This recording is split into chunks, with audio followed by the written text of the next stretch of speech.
Rajasthan mount Abu ग्रस्त करिसेंती जाजपुर 54 जन कृषक।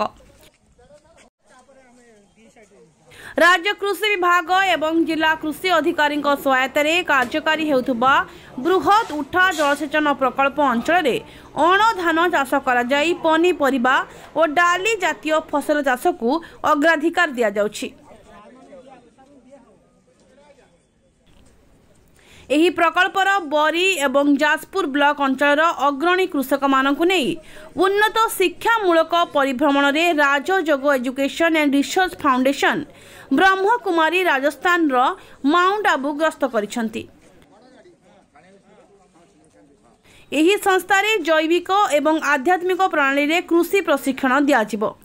एथिपाई जाजपुर जिले में कार्यरत दुईटी संस्था आदर्श ओडिशा फाउंडेशन और OIST अधीन बरी और जाजपुर ब्लॉक रो मोट 54 जन कृषक यात्रा आरंभ करिसेंती। कानुचरण बेहुरा आदर्श ओडिशा फाउंडेशन जो सामाजिक संगठन मो संपादक। जाजपुर जिलार जो चली बृहत उठा जलसेचन अंचल फसल विविधकरण कार्यक्रम अर्थात अण धान फसल केमिति अधिक अधिक हम जाजपुर जिले में पाखापाखि 6टी पुंज बा क्लस्टर गठन कराई। जो प्रथम क्लस्टर हूँ जाजपुर ब्लॉक 5टी पंचायत, बरी ब्लॉक 10टी पंचायत और द्वितीय क्लस्टर में आउ 12टी पंचायत जोड़ाई। दुईटी जो क्लस्टर पाखापाखि 50 जन चाषी आज जाऊँच राजस्थान माउंट आबू जोटि की आप जानते गोटे आध्यात्मिक कृषि माने कृषि रे गोटे नुआ दिग जहाँकि प्राकृतिक जैविक चाष तो आम जानी से कहते जैविक माने योगी खेती योगी खेती माने spiritual farming, natural farming, spiritual farming, आध्यात्मिक कृषि। तेणु से जो नुआ दिग जो कि मनीष माटी और परिवेश सहित गोटे संतुलन रक्षा करी केमिति आम खाद्य उत्पादन करवा आम जो परिवेश जैव विविधतार सुरक्षा रही आम खाद्य आम जो निरंतरता बजाय रहा जहाँफल आम परिवेश क्षति न करी माटीर उर्वरता को मेंटेन करके आम अधिक अधिक उत्पादन करें जोटा माटीपाई ठीक, मनीष ठीक और परिवेश ठीक।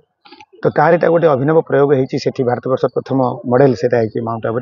जोटा कि प्रथम थर ओडिशार आज ये आम जाजपुर जिलार दुईटी क्लस्टर जाऊँच 50 जन चाषी प्रगतिशील चाषी और खुशी कथा आम सांगे जाजपुर माने जाजपुर जिलार बरी अंचल दुई जन सरपंच जो चाष लोकप्रतिनिधि पूर्वतन सरपंच से शिखिक आसला आम आशा जे गोटे सफल प्रयोग निहाती हम आम अंचल। एही अवसर में जाजपुर जिला मुख्य चिकित्सा अधिकारी कार्यालय दुईटी बस माध्यम कृषक माने यात्रा करिसेंती।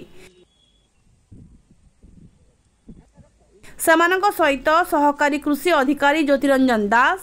शुभस्मिता सामिल होइथिबा बेले प्रकल्प मैनेजर स्वेदंजय दास, जाजपुर ब्लॉक कृषि अधिकारी और स्वेच्छासेवी संगठन मुख्य इंजीनियर कान्हू चरण बेउरा और रमेश चंद्र साहानी समेत अन्य अधिकारी माने कृषक मानकु विदाय संबर्धना जणाइथिले। माधवानंद शांति आम देखु आम ये जो पेस्टिसाइड जोटा यूज करूँ जैविक प्रणाली केमिति चाषटा हो पार और से गोटे नुआ ढांचार चाष करा संपूर्ण खत सार खत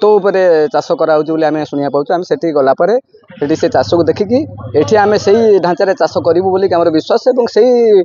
चाष को आम चाषी मानक लोक बुझे कि सही टाइप चाष करने आम देखिक आसला जहाँ कर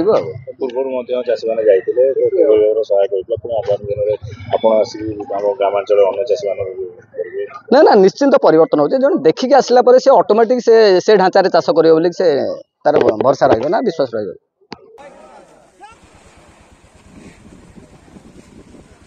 मुझे रमेश चंद्र साहानी 40 वर्ष है जाजपुर जिले में Odisha institute of education and social development organisation कर्मकर्ता भाव